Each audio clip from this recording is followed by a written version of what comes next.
noite iniciamos mais uma edição de Dimensão Total na TV.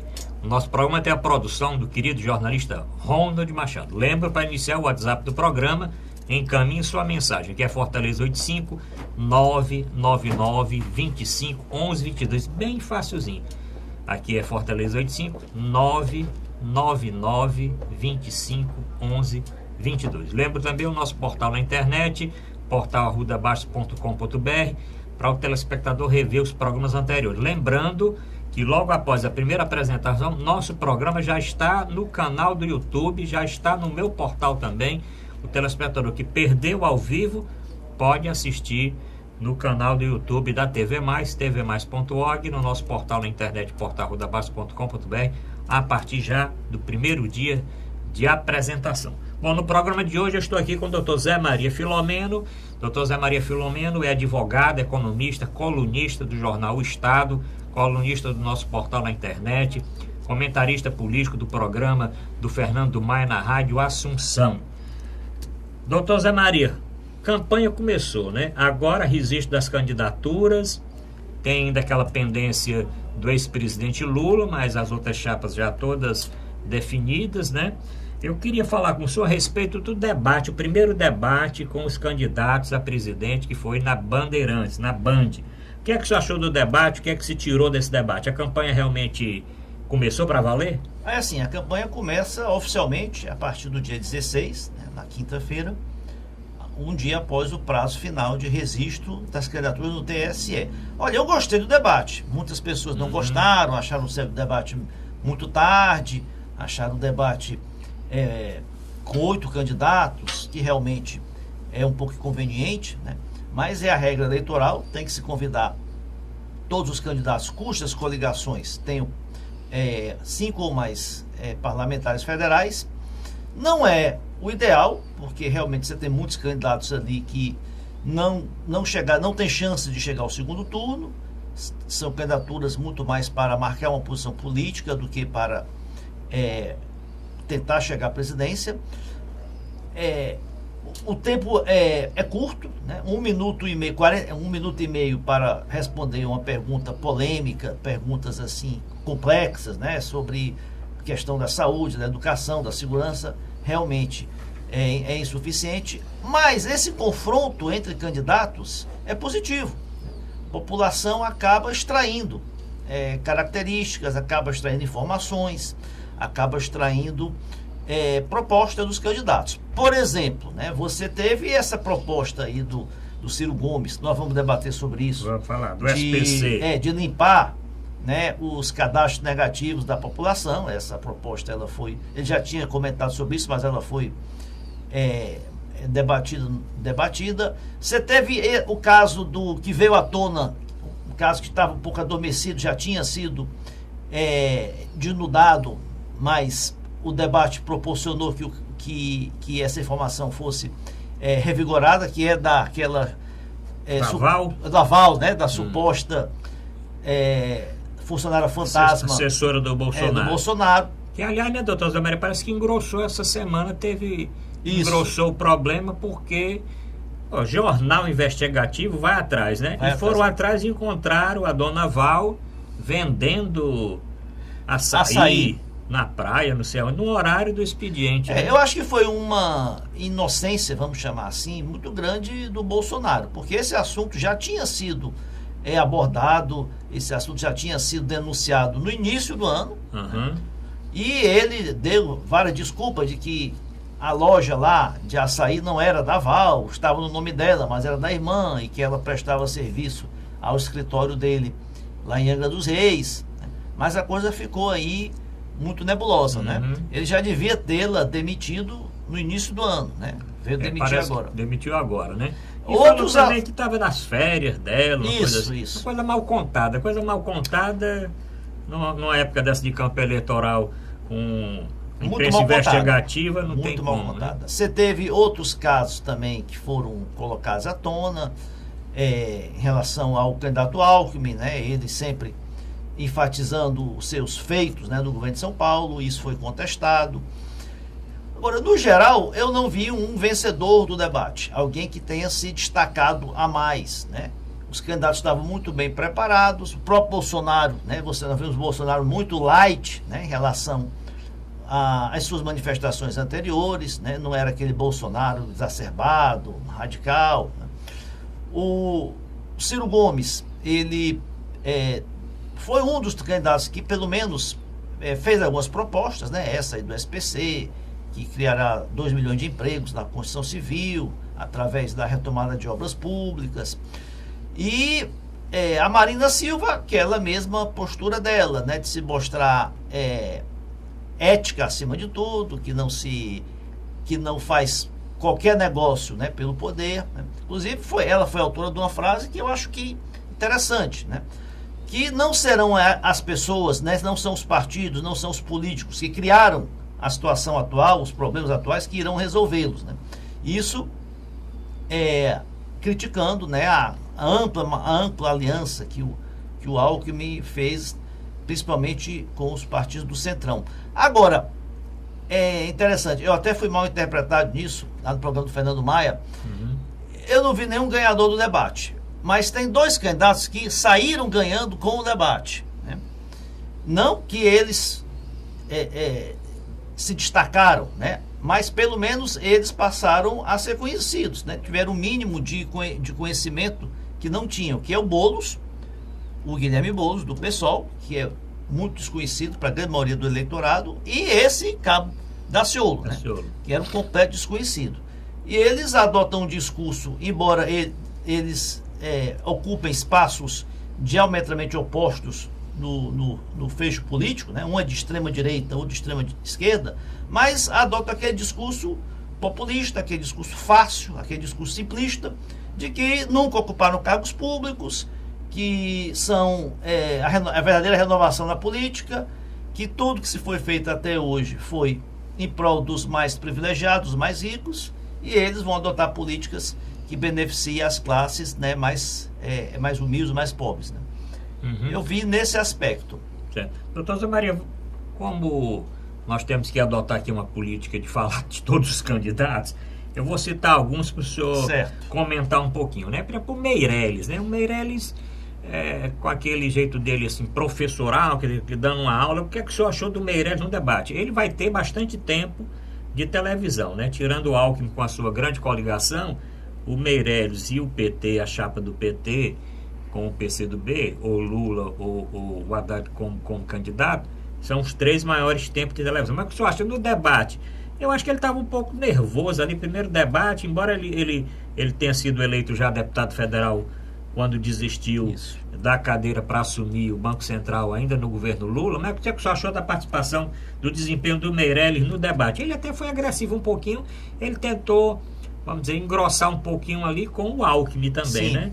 O que é que o senhor achou da posição do Meirelles? Ele ocupa o espectro político ali de centro, liberal, né?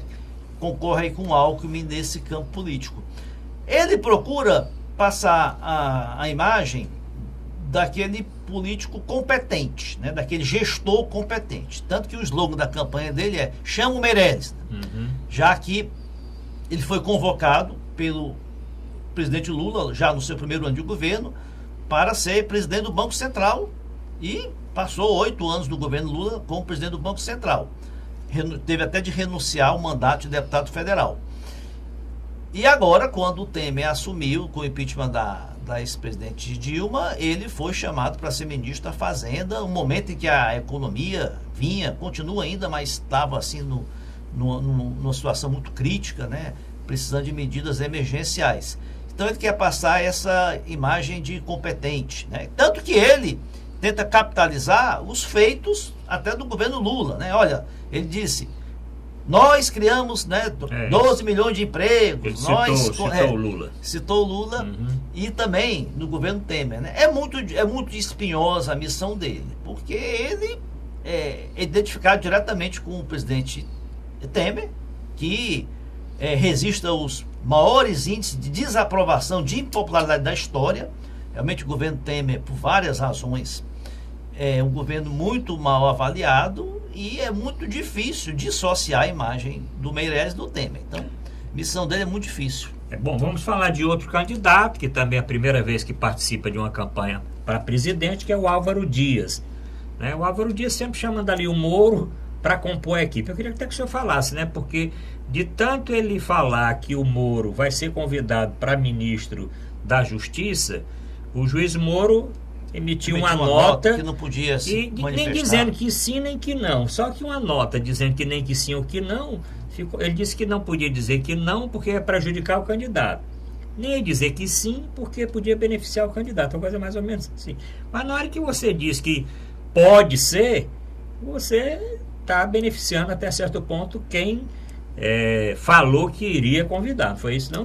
O Álvaro Dias, ele é até coerente no posicionamento dele, porque ele se mostra como uma renovação, embora seja um político, já está aí há mais de 40 anos ocupando diversos cargos, acho que foi até vereador em Londrina, deputado estadual no Paraná, deputado federal, governador, senador, mas ele foi oposição aos últimos governos, foi oposição aos governos do PT e é oposição ao governo Temer. Agora, procurou também pegar uma carona com o juiz Sérgio Moro, né, defendendo a Lava Jato, o combate à corrupção, e que enaltecendo a figura do Sérgio Moro e queria convidá-lo para ser ministro da Justiça. Olha, existe um impedimento legal.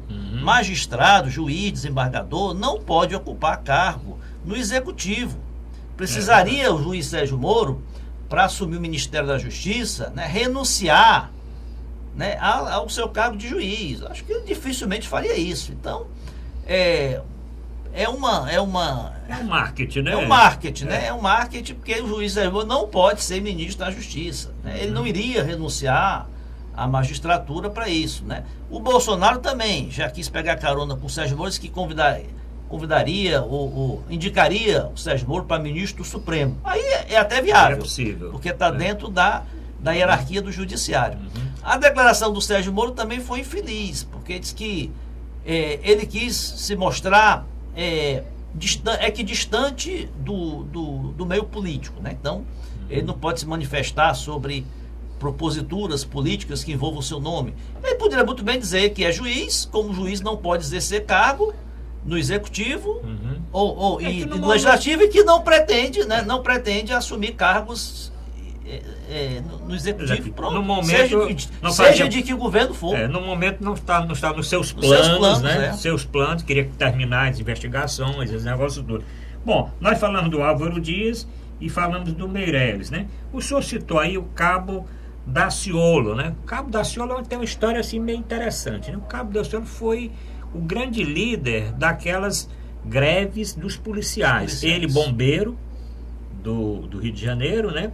E foi líder de greve na Bahia, no Espírito Santo, lá mesmo no Rio de Janeiro, e foi eleito pelo PSOL, quer dizer, ele foi eleito pelo PSOL, deputado federal. Depois de um ano com as propostas totalmente antagônicas ao que o PSOL preceitou, foi expulso realmente do partido. E aí, pelo que parece, Patriotas, virou evangélico. Avante ou Patriotas? Qual partido? Acho que Patriotas. Patriota, né? Porque o Avante está com o Ciro, né? Foi e conseguiu essa indicação, quer dizer, conseguiu que o seu nome fosse aprovado para ser candidato. Ele realmente, para quem não conhecia, foi surpresa pela forma com que ele atuou. Mas eu fiquei assim mais interessado que o senhor falasse da Ursal. Porque eu digo o seguinte, Ursal, eu já tinha escutado falar há 10 anos atrás, tem uma socióloga que falou a respeito disso, mas eu nunca vi isso em meio nenhum político, essa discussão. Porque se existisse isso, os adversários dos partidos mais à esquerda, inclusive do PT, tinham lançado isso já há muito tempo. Lançaram outros argumentos para combater as candidaturas mais, assim, vamos dizer, à esquerda. E eu achei interessante, o nosso querido amigo Ayrton vai colocar aí aquela face do Ciro, porque foi logo com o pobre do Ciro, tomou um susto tão grande. Não sei se o senhor chegou a ver o vídeo. Eu vi. Tomou um susto, porque disse que ele era o grande líder. Né? O grande líder. Né? Isso mostra o seguinte, ele ouviu o galo cantar, mas não está sabendo bem aonde. Eu acho que a atitude dele se tornou conhecido, mas essa em particular dar o sal e colocar logo em cima do Ciro, tivesse colocado em cima do Boulos, até as pessoas podiam... Isso. Agora, interessante, doutor Zé Maria, o que é fake news, né? Porque no dia posterior ao debate, ainda alguns sites mostraram pseudas participações do Ciro, não sei se você chegou a ver, sim, mas o Ayrton pode... Pseudo participação do Ciro em reuniões para criar Al-Sal. Pseudo reuniões que o Ciro tinha participado, né? Mostrando inclusive imagens do Ciro debatendo em mesas com outras pessoas, falando exatamente da criação da Al-Sal. Bem, o cabo Daciolo, né? Estão brincando que está fazendo o Bolsonaro parecer Madre Teresa de Calcutá. Né? Porque o cabo Daciolo está adotando aquele linguajar radical de direita contra a criminalidade, contra defendendo os costumes, questão contra o aborto, a favor do armamento, a favor da pena de morte. Então, aquele discurso muito fácil, né, no momento de crise, principalmente de crise da segurança, muito fácil no momento em que a população está enojada aí com a classe política.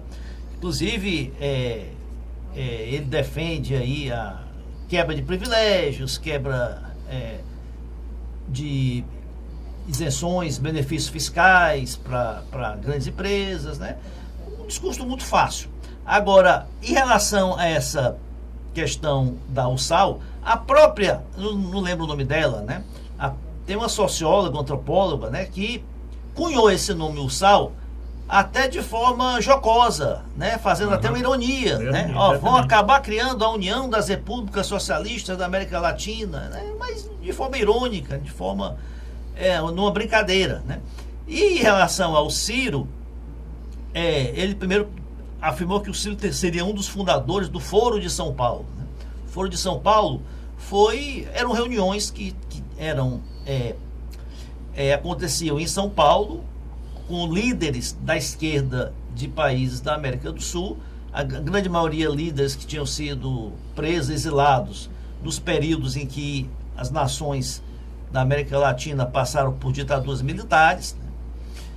E que o Ciro seria um dos fundadores, né? Bom, o Ciro respondeu prontamente que não sabia o que se tratava. Né? Depois, você vê o perigo aí das redes sociais, depois apareceram aí declarações do Ciro que teria frequentado algumas reuniões do Foro de São Paulo, sido convidado a palestras, né? Agora, eu acho um assunto tão sem importância, né? Um assunto aí tão sem... para o senhor ver, né? Foi o assunto mais comentado em Twitter. Quer dizer, um debate, tinha tanta coisa para se falar do debate, tanta proposta. Este assunto realmente passou vários dias, até hoje, né? Aponta a socióloga, doutor Zé Maria, a socióloga Maria Lúcia Vitor Barbosa. Ela diz que está orgulhosa, né? Porque ela, inclusive, agora ela é considerada um antipetista, mas na época que ela tinha um ideal assim socialista e colocou isso como uma brincadeira depois, que aí colocou mesmo como brincadeira depois. Eu até vi um áudio, um vídeo do ex-ministro Zé Dirceu, né, comentando que isso Foro de São Paulo, os membros, né, que participaram, os protagonistas, grande maioria, líderes caçados, líderes de esquerda, que chegaram até a presidência da República, como Lula, como eu acho que a Michelle Bachelet, como eu acho que o peruano, né?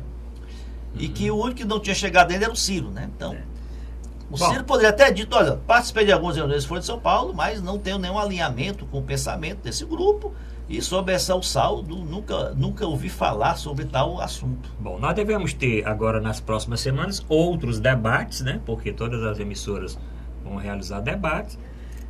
Foram 8 candidatos, nós temos 13, né? Nós temos 13 candidatos. Tem, inclusive, candidato protestando, né? Candidato protestando como candidato do Partido Novo. Né? Dizendo que poderia ser chamado também. Né? Não é vedado que a emissora convide todos, né? Agora ela tem que convidar necessariamente aqueles cujos coligação tenha mínimo pelo 5 menos... deputados. Eu acho que isso podia até aumentar isso para 10, para filtrar mais.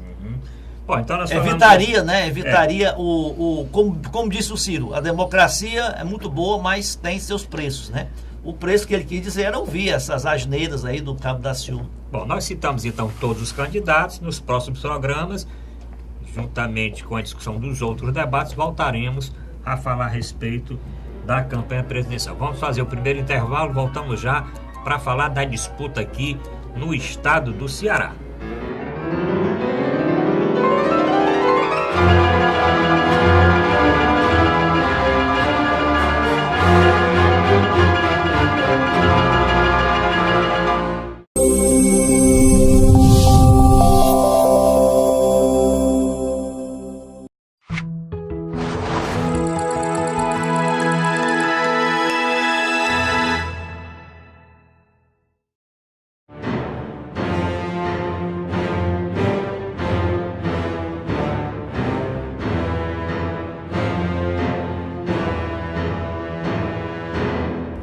Apresentar a Dimensão Total na TV. O nosso programa tem a produção do jornalista Ronald Machado. Lembro, mais uma vez, o WhatsApp do programa. Pode comentar o programa, se o senhor está concordando aqui com o que nós estamos discutindo. Aqui é Fortaleza 859-9925-1122. O senhor pode rever o nosso telespectador os programas anteriores, a partir da quinta-feira, acessando o canal da TV+, tvmais.org, o nosso portal na internet, portalrudabaixo.com.br. Pode rever quantas vezes quiser o programa de hoje. Doutor Zé Maria, vamos falar da política local, sim, né? Bom, os candidatos aí foram registrados, né? Todos os candidatos já foram registrados aqui do Ceará e apresentaram, porque por obrigação, pela legislação, um programa, né? O que é que o senhor achou do registro dessas candidaturas? Tem alguma novidade do programa que os candidatos apresentaram aqui no Ceará? Olha, eu ainda não tive a oportunidade de ver, de ler o programa dos candidatos. Agora, a eleição daqui, sabe-se que será assim, polarizada com Camilo Santana, do lado, com uma vantagem estrutural enorme, né? Que ele tem apoio de 24 partidos, mais de 120 prefeitos, grande maioria dos deputados estaduais, federais, e por outro lado, correndo por fora, o candidato do PSDB, o general Guilherme Teófilo, né, que conseguiu apenas um partido para sua coligação, o PROS, que tentará fazer face aí, né, a essa máquina tão grande aí do governo do estado. E tem mais 3 candidatos: o candidato do PSL, né, Partido Bolsonaro, que é um advogado, o Hélio, né? Hélio Góes. Tem o candidato Gonzagão, né, que acho que é do PSTU, né? Do PSTU. E tem mais um candidato, acho que do PCO, não recordo o nome dele agora. São candidatos que...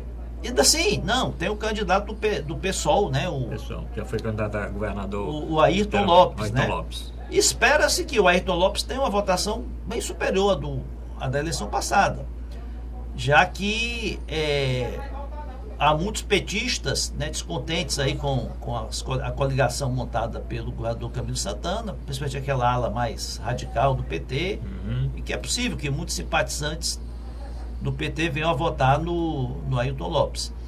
Agora, a grande dúvida dessa campanha é se Camilo Santana, por toda a vantagem numérica que tem em termos de estrutura, de apoios políticos, né, disposição, ele vai ter mais de 60% do tempo de televisão, se ganhar lá no primeiro turno ou se nós teremos o segundo turno, né? Essa é a grande dúvida que só o desenrolar da campanha vai responder. Doutor Zé Maria, o problema continua sendo para o Senado, né?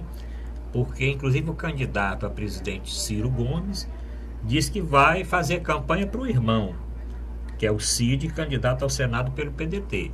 Mas continua aquele problema com o Eunício, né? Continua aquela indisposição de grande parte da coligação do governador Camilo com relação a outra vaga de senador. O que é que o senhor acha? O que é que vai dar? Existe algum senador correndo por fora aí que pode se aproveitar desse vácuo aí? Porque a campanha vai ficar dividida, né?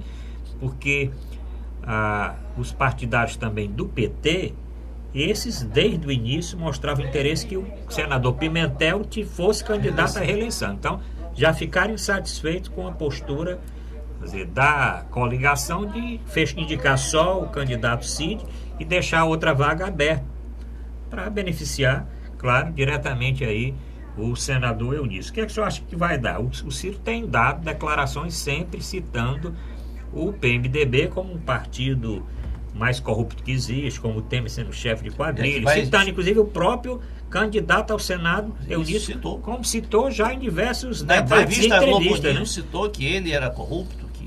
E o que é que o senhor acha que vai dar? Tem algum candidato aí que pode se beneficiar? Porque os outros partidos, esses que lançaram candidatos, eles têm candidato ao Senado também, né?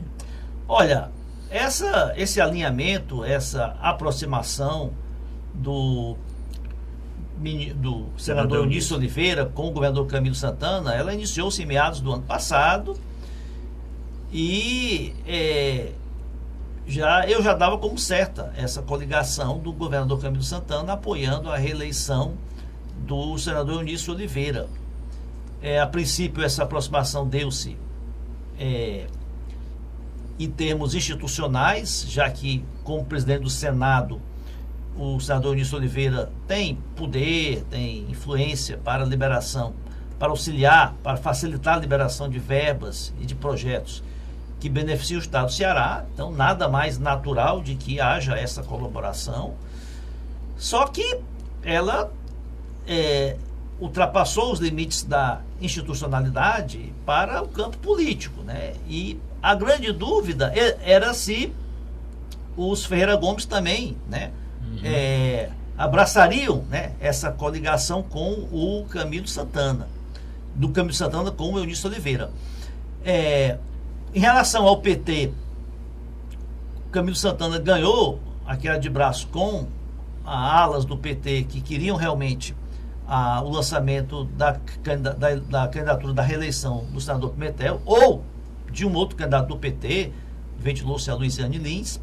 Agora, em relação aos Ferreira Gomes, não houve a coligação em termos formais, né? Já que a chapa não foi coligada para o Senado com o Eunício Oliveira. Lançaram apenas no senador, que é o Cid. O que eu entendo, a leitura que eu faço é o seguinte: há uma rejeição grande dos Ferreira Gomes, principalmente do Cid, em relação ao nome do Eunício, mas o Camilo Santana impôs. Ele que quer demonstrar que ele é o governador, que apesar da lealdade, né, do alinhamento que ele tem com os Ferreira Gomes, não podemos esquecer que foram os Ferreira Gomes que o colocaram, né, como candidato a governador na eleição passada. Ele quer demonstrar que ele é que manda, ele é que é o governador e que ele quer apoiar o Eunício Oliveira, então vai apoiar o Eunício Oliveira mesmo a contragosto dos Ferreira Gomes. E aí, no meu entender, a leitura mais correta é essa: é uma imposição do Camilo e eles estão engolindo. E tem um detalhe, né? O governador tem um peso, né, extremamente importante. O governador chegar para um prefeito e dizer: olha, meu candidato aqui ao senador é o Eunício Oliveira, meu candidato a senador é o Cid Ferreira Gomes, meu candidato a presidente é o que eu quero ver como é que é. Nós vamos discutir daqui a pouco, né? Porque aí o governador Camilo é do PT, né? A professora Isolda Sela é do PSDB. Não, do PDT. A coligação é 22 partidos, mas encabeçados pelo PDT, que tem um candidato, que é o Ciro, e pelo PT, que tem um candidato que é a chapa do PT, com Lula ou com Haddad. Eu quero que depois o senhor fale como é que o senhor acha que vai ficar isso, como é que o governador Camilo vai chegar no município, vai deixar ali à vontade. Os prefeitos do PDT, que são a maioria do estado, são prefeitos do PDT. A maioria, não são do PT. O PT tem alguns prefeitos, mas a grande maioria advindo ainda do mandato do governador Cid. Quando o governador Cid foi 8 anos governador. Então a maioria daqueles prefeitos se filiaram ao PDT e continuam no PDT. Não deixaram o PDT para o PT. Mas o PT tem seus também correligionários. Eu vou antecipar. Como é que o senhor acha que vai ficar essa campanha do governador Camilo, de um lado Ciro, de um lado Lula? Olha, eu acho que o governador Camilo Santana, ele é muito hábil politicamente, ele transita muito bem, né, no PT, que é a sua origem, que é o seu partido, e com os Ferreira Gomes e até com os partidos do Centrão. A maioria dos partidos do Centrão que apoiam o Alckmin estão apoiando aqui, estão coligados com o Camilo Santana. PR, Democratas, PP, PSD, PPS, PTB, né? São vários aí. Então, olha, eu acho que ele vai ficar numa posição muito confortável e dizer, olha, vocês podem votar ou no Lula ou no Ciro. Qualquer um dos dois será bom para o Ceará. Isso, acho que vai ser a posição dela. Ou Lula ou Ciro, qualquer um dos dois será bom para o Ceará. E eu acho que para a campanha dos dois tem que ser desse jeito, uma briga entre esses Olha, dois candidatos. Agora, quando sair o Lula e entrar o Haddad, aí o quadro modifica-se, né? Porque o presidente Lula tem realmente uma popularidade, uma aceitação muito grande, principalmente no interior, né? Então é fácil você dizer que apoia o Lula, né? Agora, pedir voto para o Haddad, que a população não conhece, né? Porque o Haddad é o candidato do Lula. Mas por que não pode ser o Ciro também? Aí vai ser mais complicado para ele. Enquanto o Lula estiver na cabeça de chapa, ele vai ficar mais confortável. Votem no Lula ou no Ciro. Quando for o Fernando Haddad, eu acho que vai ficar mais desconfortável para ele. Pedir voto para o paulistano, Fernando Haddad, em detrimento ao cearense, o Ciro Gomes. E tem um detalhe que no próprio PT, as lideranças, pelo que a imprensa fala, estão um pouco divididas, né? Essa semana já saiu uma declaração do ex-governador da Bahia, Jacques Wagner, achando que o ideal é que a chapa já sumisse, como a candidatura do Lula a presidente está realmente muito difícil, embora tenha sido registrada, que o Haddad ande já com a Manuela Dávila como os candidatos mesmo do partido. Mas tem uma ala que prefere a estratégia de continuar até enquanto for possível, recorrendo, né, quer dizer, entrando com ações para que o presidente Lula continue sendo o candidato. Ninguém sabe o tempo, né, porque a eleição vai estar bem aí pertinho. A campanha é curta demais. Campanha de televisão começa no final do mês. Campanha de rua começa agora, depois do registro das candidaturas, a partir da quinta-feira. O tempo realmente é muito curto. Eu observei que alguns meios de comunicação, e eu cito aqui no Ceará o grupo Povo de Comunicação, abriu um canal de debate com os candidatos e nessa semana permitiu que o presidente Lula, além de encaminhar uma carta, que eles leram a carta na hora da entrevista, permitiram que o vice, na chapa do presidente Lula, o ex-prefeito de São Paulo, desse a entrevista pelo Lula, né? Isso aconteceu essa semana. Respondeu perguntas que o presidente Lula, ex-presidente Lula, iria responder. Mas a maioria dos canais, quer dizer, televisão, não estão convidando, porque disse que ele não tem condição de sair de Curitiba para participar dos debates. Mas também não consideram que o candidato a vice possa participar dos debates. E o Jacques Wagner disse que nós está se perdendo aí essa coligação, exatamente esse debate, que o debate é importante na campanha eleitoral, né? Sim. Já saiu o primeiro da Band, essa semana vai ter outro debate, na outra semana tem outro. Então termina os debates sem a participação. Não é como antes, que antes quando o candidato ele se negava a comparecer, deixava a cadeira vazia, né? Eu lembro de vários debates aí, o cara tava... Collor! Lembra a campanha do Collor, ficava a cadeira vazia? Estava lá na frente, dizia, o candidato disse que não vai comparecer, mas foi convidado, mas não compareceu. Vários estados, candidaturas a prefeito também, que o candidato, normalmente, aquele que estava muito à frente, para não se expor, ele não participar dos debates. O que é que você acha dessa estratégia? Você acha que a estratégia melhor para ele seria realmente assumir logo a chapa que já foi formada com PT e PCdoB, e o Lula ficar aí apoiando, ou persistir nesse debate? Aí até quando? Qual seria o prazo máximo para esses recursos, doutor Zé Marino? Olha, o ex-presidente Lula, notadamente, pode-se discordar dele, pode-se criticá-lo, mas ele é um ás político, porque é de dentro da cadeia, dentro da prisão, com toda a dificuldade de comunicação, ele conseguiu o quê? Ele conseguiu tirar o PSB do Ciro. O PSB estava praticamente já acertado em apoiar, coligar com o Ciro Gomes. Tirou o PSB do Ciro, deixou o PSB neutro.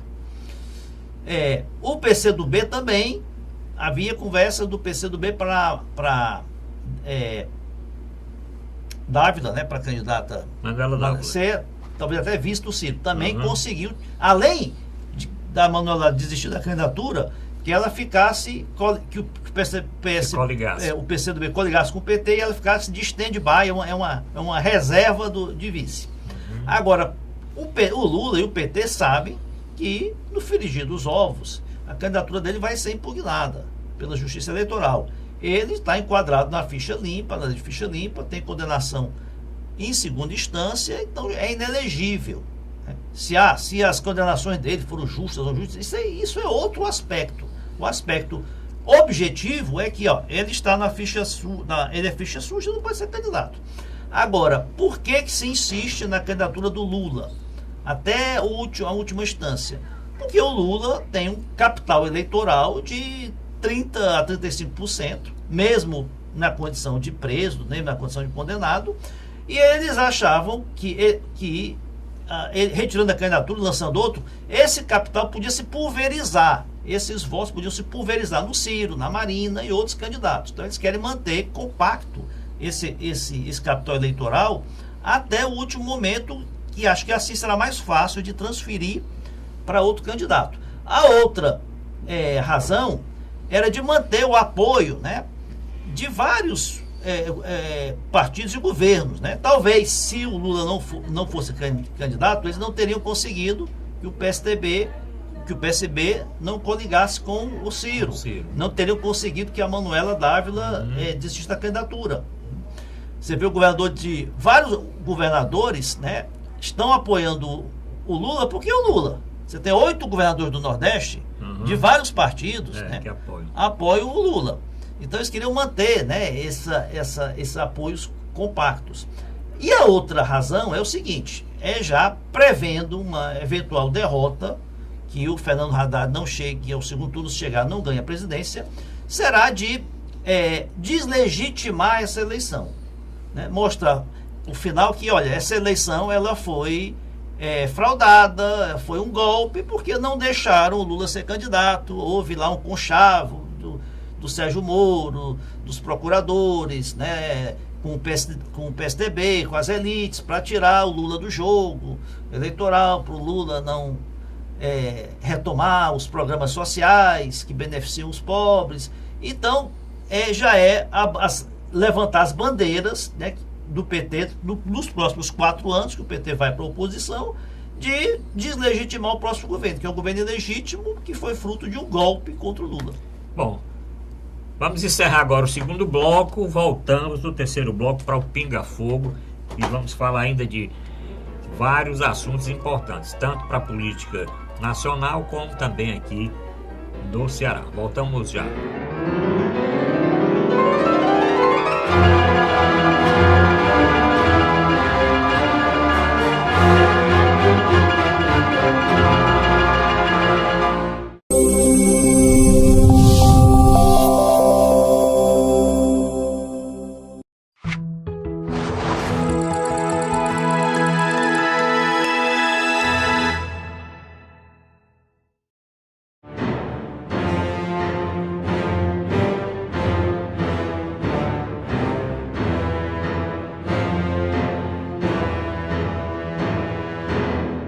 Apresentar Dimensão Total na TV.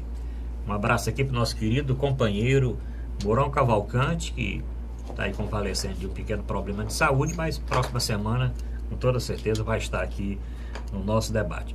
Um abraço também para o nosso querido jornalista Ronald Machado, que produz o programa. Lembra, para terminar, o último bloco aqui é Fortaleza 859-9925-1122, encaminhe sua mensagem. E lembrando que agora o nosso programa é postado no YouTube logo após a primeira apresentação. O telespectador pode assistir no canal da TV Mais, tvmais.org, ou no nosso portal na internet, portalrudabas.com.br. Pode compartilhar nas suas redes sociais comentar também o programa. Doutor Zé Maria, eu queria ver o seguinte, olha, a ministra Rosa Weber vai assumir o Tribunal Superior Eleitoral. Tem alguma mudança com a saída do ministro Fux? Olha, tem algumas mudanças de postura, de linha de atuação. A ministra Rosa Weber, ela se caracteriza pela discrição. Ela é das ministras do Supremo que se caracteriza por não dar entrevistas a órgãos de imprensa. Você nunca viu ela em canais de televisão, de não se manifestar sobre assunto algum fora dos autos. Então, nós vamos ver uma ministra assim, muito prezando pela instituição acima de tudo, sem querer, né, ser o holofote principal. Geralmente, em campanhas, durante o período de campanha eleitoral, os presidentes do TSE dão muita entrevista, fazem até pronunciamentos em rede nacional de televisão, né, destacando as obrigações do eleitor, os direitos, né, as regras como cidadão.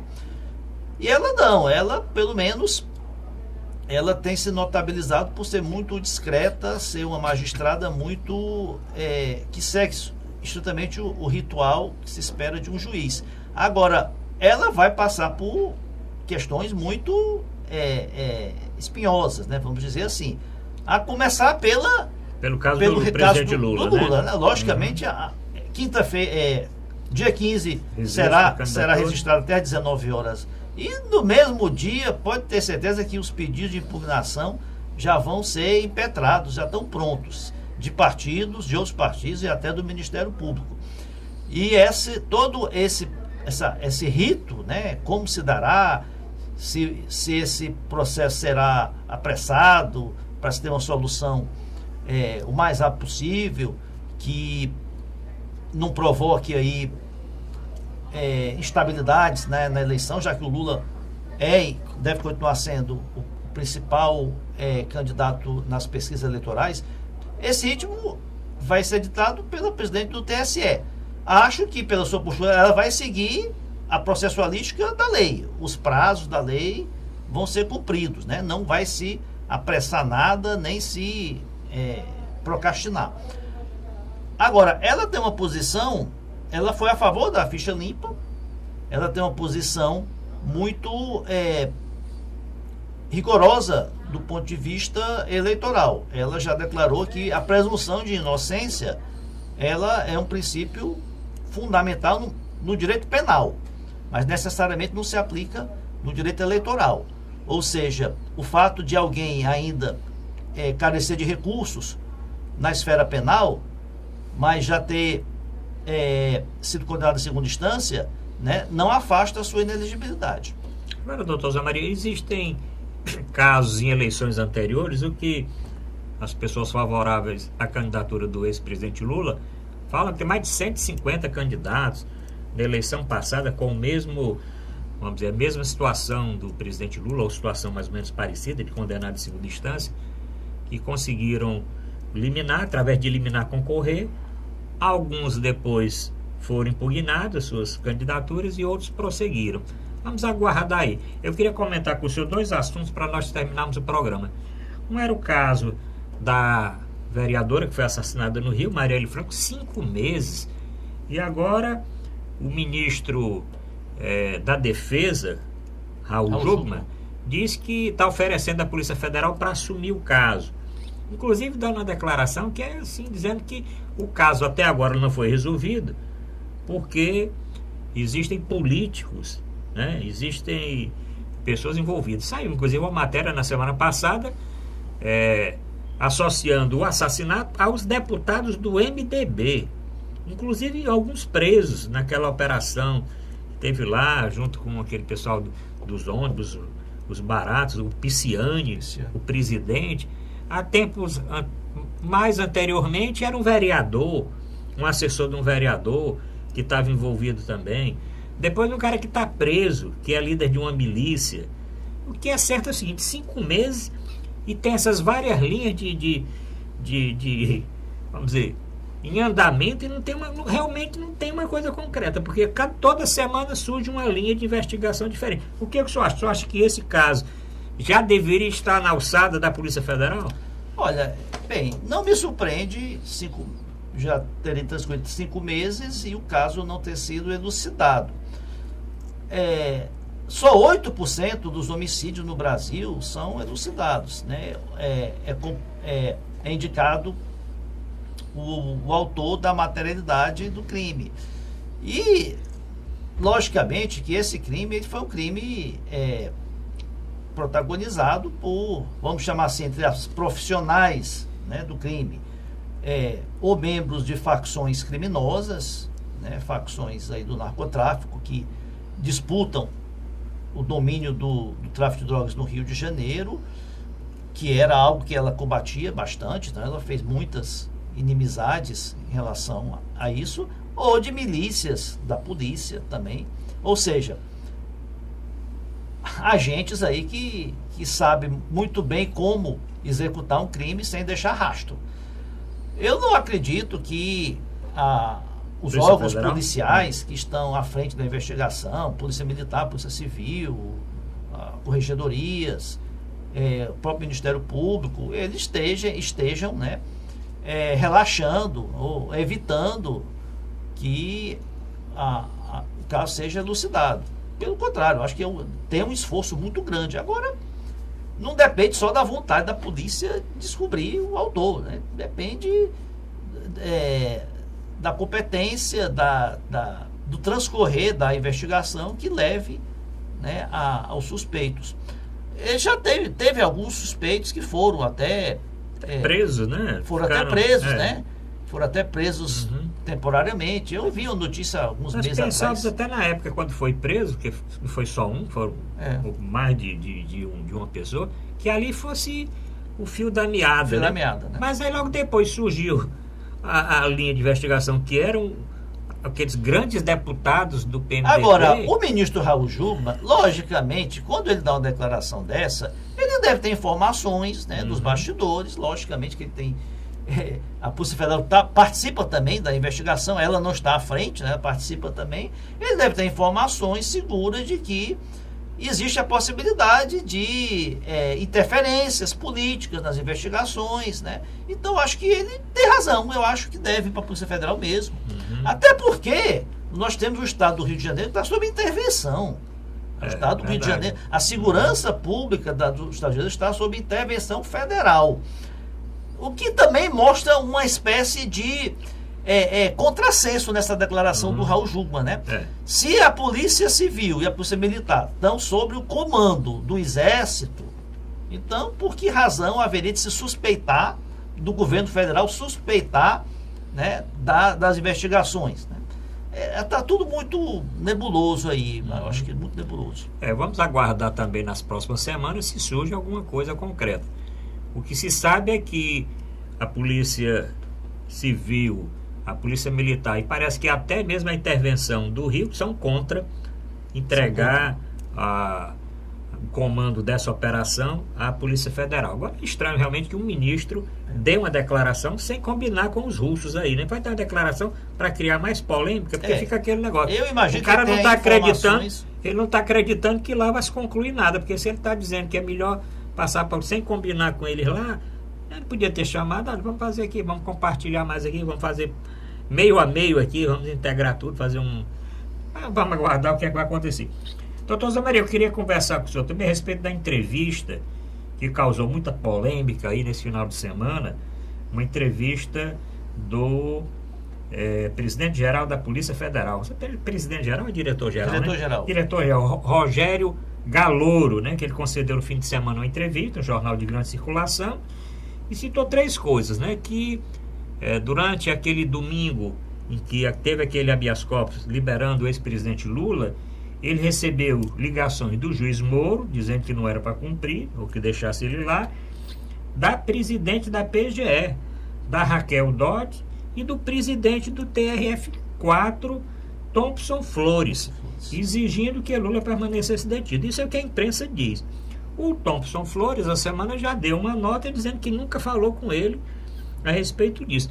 Fica uma situação difícil primeiro, por que o cara que é diretor-geral da Polícia Federal vai dar uma entrevista, né, num jornal falando a respeito disso, né? Por quê? O que é que o senhor acha? O que é que pode ter acontecido? É perigoso. Que aconteceu alguma coisa, a gente sabe que ficou ali naquele negócio, chove não molha, e ninguém sabe a posição do Conselho Nacional de Justiça até agora, que o Conselho Nacional podia ter dado já uma resposta, está investigando, abriu aí alguns procedimentos contra, inclusive, o próprio desembargador de plantão que deu habeas corpus. O que é que o senhor acha que vai dar isso aqui? De qualquer maneira, alguém vai sair chamuscado daí. Ou vai sair os citados por ele, ou o próprio diretor-geral da Polícia Federal, que foi quem deu a entrevista.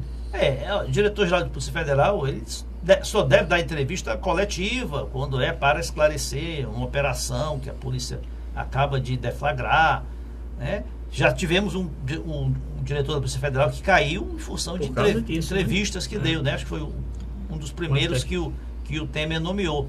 Olha, esse episódio todo ele começou com uma grande trapalhada, né? Foi uma sequência de trapalhadas. A começar pela atuação do desembargador, acho que Rogério Favretto, que no plantão judicial concedeu um habeas corpus ao presidente Lula numa ação notadamente causuística, politizada. Ele tem um passado de militância no PT, foi inclusive, antes de ser nomeado desembargador, foi assessor jurídico da prefeitura do petista lá em Porto Alegre. E não poderia um plantonista conceder um habeas corpus num caso que já tinha sido decidido pela 8ª turma do TRF4, que tinha denegado o habeas corpus pela mesma razão. Já tinha sido também o habeas corpus denegado pelo STJ e pelo STF. O motivo, né, a razão, a justificativa, o fundamento era de que o Lula não poderia ser preso por estar condenado em segunda instância, por restarem ainda recurso. É de que a prisão dele estaria ferindo o direito de livre expressão, já que ele seria pré-candidato à presidência. Olha, isso não faz parte aí do rol de situações em que se concede um habeas corpus, né? Agora, também errou, né, o juiz Sérgio Moro, que não tinha nada que se manifestar naquele momento, embora ele tenha sido citado, ele estava até de férias, né, não tinha nada que se manifestar. A partir do momento em que o juiz plantonista assume o plantão, para ele se avoca a jurisdição de qualquer processo, né, e o habeas corpus é um processo novo. E também errou o presidente Thompson Flores, quando ligou para o delegado da Polícia Federal, para solta, não solta. Eu acho que um erro não justifica o outro. Certamente, na segunda-feira, quando se exaurisse o plantão, se retomaria a jurisdição do titular. Esse habeas corpus, que é uma medida, não é uma sentença, ele não proferiu uma sentença, foi uma medida liminar, seria cassado. Agora, o que eu entendo que se quis aí foi evitar toda uma espetacularização que se queria do fato. Seria a exploração da saída do Lula e o retorno do Lula à prisão. Agora, se utilizou a justiça para um fato político das duas formas, né? Tanto para conceder o habeas corpus, como para se impedir que o habeas corpus fosse cumprido. Então foi um conjunto aí de trapalhadas. Não sei como o CNJ vai proceder. O CNJ é muito conservador. Punir juiz são situações muito excepcionais. Eu acho que o máximo que pode ocorrer é uma advertência, uma nota de advertência em relação à postura aí desses magistrados. Esse caso vai continuar rendendo. É pena realmente que se exponha realmente dos dois lados, né, a justiça brasileira. Já com tanto problema, você ainda vai expor mais. Mas eu queria os minutinhos finais. Dr. Mourão não gosta muito que a gente fale aqui de esporte, não. Mas tem 3 assuntos interessantes para falar. Agora, essa semana, o ex-jogador da seleção brasileira, Jorginho, que o Ceará contratou, saiu do Ceará, foi para o Vasco. E agora, essa semana, já foi demitido do Vasco.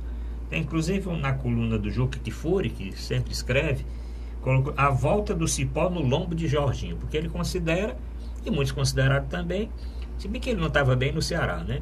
O Ceará também não achou muito ruim ele ter pedido para ir para o Vasco, não. Mas essa parte de treinador quando perde, sair, e treinador também quando recebe um convitezinho um pouquinho melhor, fazer de tudo para deixar o clube, também é uma coisa que deve ter uma mudança. Não acontece normalmente em local nenhum do mundo.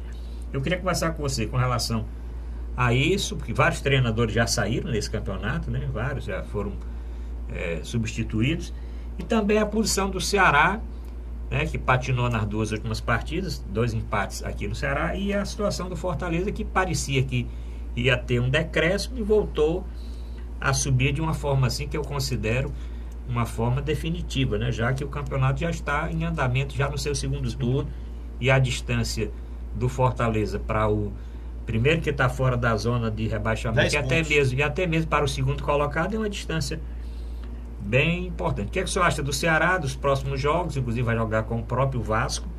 Esperava encontrar com o Jorginho, não vai encontrar mais. Ninguém sabe quem vai ser o treinador. E a situação do Fortaleza? A situação do Fortaleza está atravessando o melhor dos mundos. Nem os mais fanáticos, otimistas, torcedores do Fortaleza imaginavam que o clube fosse estar já no início do segundo turno a 10 pontos de distância do quinto colocado e a, acho que 7 pontos de distância do segundo, né? O Fortaleza teve um momento de oscilação, né? Algumas rodadas atrás, perdeu alguns jogos, mas retomou as vitórias. Essa vitória última sobre o Guarani no sábado foi emblemática, né? É aquilo que se chama da vitória do campeão. E o time está perdendo por 2-0 fora de casa e virar para 3-2 com um gol no último minuto, realmente é emocionante. Então, Fortaleza, de parabéns, acho só uma hecatombe tira o Fortaleza do acesso à Série A.